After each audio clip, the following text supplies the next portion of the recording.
Hello friends, welcome to sky computers technology. இன்றைக்கி நாம் இந்த வீடியோவில் ஒரு நல்ல தகவலை தான் பார்க்க போகிறோம். அதாவது என்னென்னு பார்த்தீங்கன்னா, ஏற்கனவே நான் ஒரு வீடியோ போட்டிருந்தேன். போலீஸ் வெரிஃபிகேஷன் சர்டிஃபிகேட் எப்படி அப்ளை பண்ணுறது அப்படின்றத ஒரு வீடியோவாக பண்ணியிருந்தேன். நிறையா வியூஸ் போயிருந்துச்சு. அதே போல் அதில் நிறைய பேருக்கு நிறையா பிரச்சனைகளும் வந்துச்சு, சந்தேகங்களும் வந்துச்சு. அதை அவங்க என்கிட்ட சொன்னதை நான் உங்களுக்கு எப்படி பண்ணுறது, அந்த பிரச்சனையை எப்படி சால்வ் பண்ணுறது அப்படின்றதான் இந்த வீடியோவில் சொல்லித்தர போகிறேன். மறக்காமல் இந்த வீடியோவை முழுமையாக பாருங்கள். அப்போ தான் இதுக்கு ஒரு தீர்வு கிடைக்கும். அதுவும் இல்லாமல் ஃபஸ்ட்டு நான் என்ன பண்ண போகிறேன்னா, அகெயின் ஒரு தடவை போலீஸ் வெரிஃபிகேஷனை எப்படி அப்ளை பண்ணணும் அப்படின்றத இந்த வீடியோவில் சொல்லித்தரேன். அதுக்கப்புறம் இதில் வர பிரச்சனைகள் என்னென்ன, இதை எப்படி சால்வ் பண்ணலாம் அப்படின்றத சொல்லித்தரேன். என்ன செய்யணும், என்னெல்லாம் செய்யக்கூடாது அப்படின்றதும் இந்த வீடியோவில் நான் உங்களுக்கு முழுமையாக தெளிவாக சொல்கிறேன். வாங்க நண்பர்களே, வீடியோக்குள்ளே போகலாம். அப்ளை பண்ணுறதுல ஃபஸ்ட்டு ஸ்டெப் பார்த்திங்கன்னா, ஃபோனை கண்டிப்பாக யூஸ் பண்ணாதீங்க. ஃபோனில் இந்த வேலையை பண்ணாதீங்க. அதே போல் சிஸ்டம் அல்லது லேப்டாப் எதில் வேணால் நீங்கள் பண்ணுங்கள். அப்போ தான் ரிசல்ட்டு நல்லாயிருக்கும். அடுத்தது பார்த்திங்கன்னா, செகண்ட் ஸ்டெப் அப்படின்னு பார்த்திங்கன்னா, க்ரோம் யூஸ் பண்ணாதீங்க, ஃபயர்ஃபாக்ஸ் யூஸ் பண்ணுங்கள். அப்போ தான் கொஞ்சம் கரெக்டாக ஒர்க் ஆகுது. அதே போல் அவங்க சர்வர்லேயும் போய் கரெக்டாக சேவ் ஆகுது. க்ரோமில் பண்ணவே கூடாதா அப்படின்னு கேட்டிங்கன்னா, அப்படிலாம் இல்லை. அதாவது நான் க்ரோமில் ஒரு 10 பேருக்கு பண்ணேன்னா அதில் 5 பேருக்கு ஓகே ஆகிருக்கு, 5 பேருக்கு வரல. ஆனால் அதுவே நான் ஃபயர்ஃபாக்ஸில் யூஸ் பண்ணும்போது, இதில் காமிச்சிருக்கேன்ல, மொசிலா ஃபயர்ஃபாக்ஸ் யூஸ் பண்ணும்போது 10 பேத்துக்கு பண்ணால் 8 வரைக்கும் ஓகே ஆகிருக்கு. ஒரு 1-2 மட்டும்தான் மிஸ் ஆகுது. அதுவும் கண்டிப்பாக டேட்டா பேஸில் போய் மேக்ஸிமம் ஏறிடுது. ஸோ நீங்கள் யூஸ் பண்ணும்போது சிஸ்டமில் ஃபயர்ஃபாக்ஸ் யூஸ் பண்ணுங்கள். வாங்க நண்பர்களே, ஃபஸ்ட்டு எப்படி அப்ளை பண்ணலாம் அப்படின்றத சொல்லிவிட்டு அதுக்கப்புறம் ரெசிப்ட் வரலன்னா என்ன பண்ணுறது அப்படின்றதையும் சொல்கிறேன். இந்த அப்ளை பண்ணுற வீடியோ பார்த்திங்கன்னா, ஏற்கனவே நான் அப்லோட் பண்ணியிருந்த பழைய வீடியோ தான். அதை அகைன் ஒரு தடவை காமிச்சிட்டு அதுக்கப்புறம் உங்களுக்கு ரெசிப்ட் வரலன்னா என்ன பண்ணலாம் அப்படின்றதையும் சொல்கிறேன்.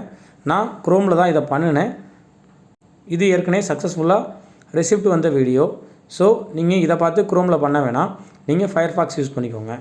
ஃபயர்ஃபாக்ஸில் போய்ட்டு டிஎன் போலீஸ் வெரிஃபிகேஷன் அப்படின்றத கிளிக் பண்ணிங்கன்னா இதில் ஃபஸ்ட்டு வெப்சைட் வரும்.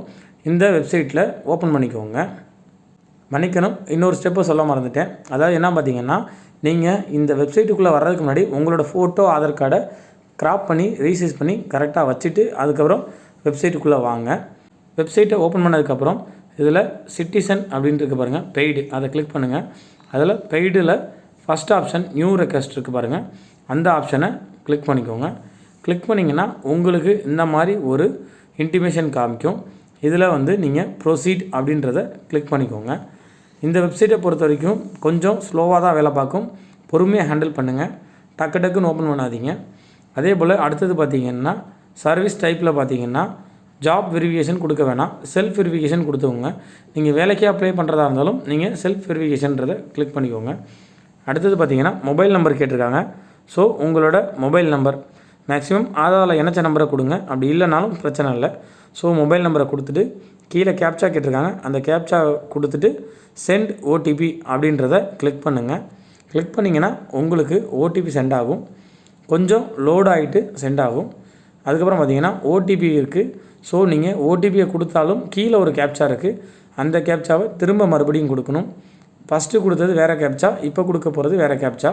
ஸோ ஓடிபியை கொடுத்துட்டு ரெண்டாவதாக இருக்க கேப்சாவை கொடுத்துட்டு சப்மிட் அப்படின்றத நீங்கள் கிளிக் பண்ணிங்கன்னா லோட் ஆகிடும்.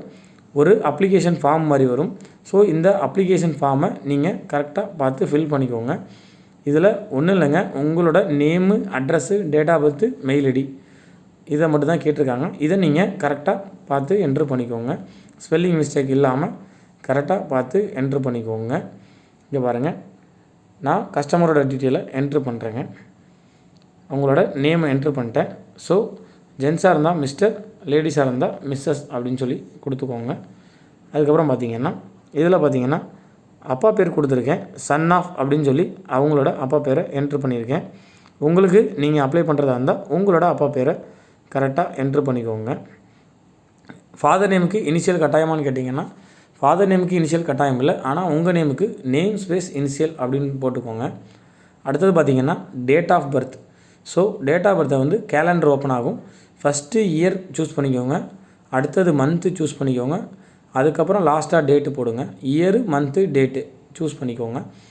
சூஸ் பண்ணிவிட்டு அதுக்கப்புறம் பார்த்திங்கன்னா மெயில் ஐடி. ஸோ உங்களோட மெயில் ஐடி என்னவோ அதையும் சரியாக பார்த்து நீங்கள் என்ட்ரு பண்ணிக்கோங்க. கரெக்டாக டைப் பண்ணிருக்கீங்களா அப்படின்றத செக் பண்ணிக்கோங்க. அடுத்தது பார்த்திங்கன்னா உங்களோட கரண்ட் அட்ரஸ் கேட்டிருக்காங்க. ஸோ நீங்கள் வேறு இடத்துல இருந்தாலும் உங்களுக்கு அப்ளை பண்ணிங்கன்னா தரமாட்டாங்க. ஸோ நீங்கள் உங்களோட பர்மனெண்ட் அட்ரஸை தான் இதில் கொடுக்கணும். ஆக்சுவலாக இதில் கரண்ட் அட்ரஸ் அப்படின்னு சொல்லி தனியாக கேட்டிருக்காங்க. இருந்தாலும் நீங்கள் உங்கள் ஆதார் கார்டு, ரேஷன் கார்டெலாம் எந்த அட்ரஸில் இருக்கோ அந்த அட்ரஸை தான் நீங்கள் கொடுக்கணும். நீங்கள் வேலைக்கு ஒரு இடத்துல இருக்கேன் அப்படின்னா உங்களுக்கு அந்த அட்ரஸை போடாதீங்க. கண்டிப்பாக அதை ரிஜெக்ட் பண்ணிடுவாங்க. இதில் கொடுத்துருக்க மாதிரி நீங்கள் போட வேணாம். உங்களோட பர்மனெண்ட் அட்ரஸ் என்னவோ அதை கரெக்டாக என்ட்ரு பண்ணிக்கோங்க. அடுத்தது பார்த்திங்கன்னா உங்களோட மாவட்டம், டிஸ்ட்ரிக்ட் என்னவோ அதையும் கரெக்டாக பார்த்து சூஸ் பண்ணிக்கோங்க. அடுத்தது பின்கோட். அதுக்கப்புறம் பார்த்திங்கன்னா டியூரேஷன் ஆஃப் ஸ்டே, நீங்கள் எத்தனை வருஷமாக அங்கே இருக்கீங்க அப்படின்னு சொல்லி இயரில், மந்தில் மென்ஷன் பண்ணுங்கள். அதே போல் உங்களோட அட்ரஸ் வந்து சேம் அஸ் கரண்ட் அட்ரஸ் அப்படின்றத கிளிக் பண்ணிக்கோங்க. கிளிக் பண்ணிங்கன்னா பர்மனெண்ட் அட்ரஸும் கரண்ட் அட்ரஸும் ஒன்று தான் அப்படின்றத டிக் பண்ணிக்கோங்க. அதுக்கப்புறம் பார்த்திங்கன்னா உங்களோட ஃபோட்டோ, நீங்கள் ரெடி பண்ணி வச்சுருந்த ஃபோட்டோ, இந்த வெப்சைட்டுக்குள்ளே வர்றதுக்கு முன்னாடியே ஃபோட்டோ, அவங்களோட ஆதார் கார்டு இதெல்லாம் கரெக்டாக வந்து க்ராப் பண்ணி வச்சுட்டு அதுக்கப்புறம் பண்ணுங்கள். இங்கே பாருங்கள். அதுக்கப்புறம் பார்த்திங்கன்னா அட்ரஸ் ப்ரூஃப்க்கு ஆதார் கார்டே கொடுத்துக்கோங்க. வேறு எதுவும் கொடுக்க வேணாம். ஆதார் கார்டில் உள்ள அட்ரஸாக தான் நீங்கள் கண்டிப்பாக கொடுக்கணும். அதையும் கொடுத்துட்டு அப்லோட் அப்படின்றத கொடுத்துருங்க.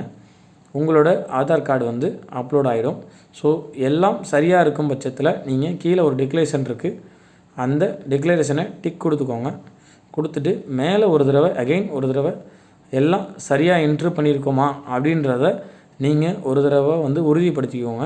ஏன்னா நம்ம என்ன தான் கவனமாக அடித்தாலும் மிஸ்டேக் பண்ண வாய்ப்பு இருக்குது. ஸோ அதனால் நீங்கள் ஒரு தடவை இந்த வெப்சைட்டை வந்து நீங்கள் ஸ்க்ரோல் பண்ணி உங்களோட name, date of birth, mail ID, address, அதுவும் இல்லாமல் பின்கோட் இதெல்லாம் கரெக்டாக இருக்கா அப்படின்றத எல்லாத்தையும் செக் பண்ணிவிட்டு டிக் போட்டு சேவ் அப்படின்ட்டு பாருங்கள் லெஃப்ட் சைடில். ஸோ அந்த சேவ் அப்படின்ற ஆப்ஷனை நீங்கள் கிளிக் பண்ணிக்கோங்க. இங்கே பாருங்கள், சேவ் அப்படின்றத கிளிக் பண்ணிங்கன்னா பேஜ் வந்து லோடாகி கொஞ்சம் நேரம் கழித்து ஓப்பன் ஆகும். இந்த வெப்சைட்டை பொறுத்த வரைக்கும் ரொம்ப ஸ்லோவாக தான் இருக்கும். அடுத்த ஆப்ஷன் பார்த்திங்கன்னா சேவ்ன்றது போயிட்டு அதுக்கு பதிலாக அப்டேட் அப்படின்னு சொல்லி வந்திருக்கு பாருங்கள். ஸோ நீங்கள் அந்த அப்டேட் அப்படின்றத நீங்கள் கிளிக் பண்ணிக்கோங்க. இங்கே பாருங்கள், அது அகெயின் லெஃப்ட் சைடில் தான் இருக்குது அந்த ஆப்ஷன். ஸோ இந்த அப்டேட் அப்படின்றத கிளிக் பண்ணிக்கோங்க. அதே போல் ப்ரொசீட் ஃபார் பேமெண்ட்னு கேட்குது, பேமெண்ட் பண்ணலாமான்னு கேட்குது. ஸோ நீங்கள் பேமெண்ட்டை வந்து நெட் பேங்கிங்கில் மட்டும்தான் பண்ண முடியும். அப்படி இல்லைன்னா கார்டு மூலயமா பண்ணிக்கலாம், ஜிபே பண்ண முடியாது. ஸோ எல்லாத்தையும் கொடுத்துட்டு மேக் பேமெண்ட் அப்படின்னு கொடுங்க. உங்களுக்கு 505 ரூபா 90 பைசா கிட்ட பிடிப்பாங்க. இங்கே பாருங்கள், நான் வந்து நெட் பேங்கிங் யூஸ் பண்ணியிருக்கேன். ஸோ நீங்கள் நெட் பேங்கிங் வச்சுருந்தா நீங்கள் நெட் பேங்கிங் சூஸ் பண்ணிக்கோங்க. அதர்வைஸ் இல்லைன்னா நீங்கள் உங்கள்கிட்ட கிரெடிட் கார்டு இருந்தால் நீங்கள் பண்ணிக்கலாம்.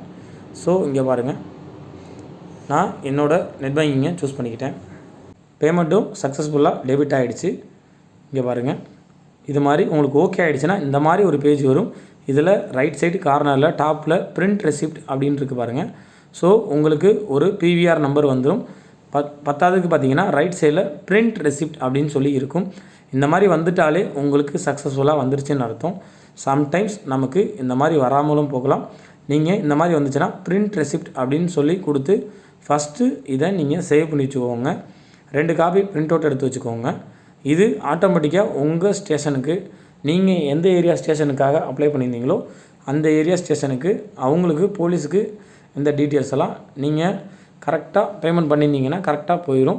அவங்க உங்களுக்கு 1 நாள் அல்லது 2 நாளில் உங்களுக்கு கால் பண்ணி வெரிஃபிகேஷன் பண்ணுவாங்க. உங்கள் மேலே கேஸ் இருக்கா இல்லையா அப்படின்ற ஸ்டேட்டஸை அவங்க கொடுப்பாங்க. கேஸ் இல்லாத பட்சத்தில் அவங்க உங்களுக்கு வந்து போலீஸ் வெரிஃபிகேஷன் சர்டிஃபிகேட்டை ப்ரொவைட் பண்ணுவாங்க. இதெல்லாம் நான் ஒரு கஸ்டமருக்கு க்ரோம் ப்ரௌசரில் சக்ஸஸ்ஃபுல்லாக பண்ண கேஸு.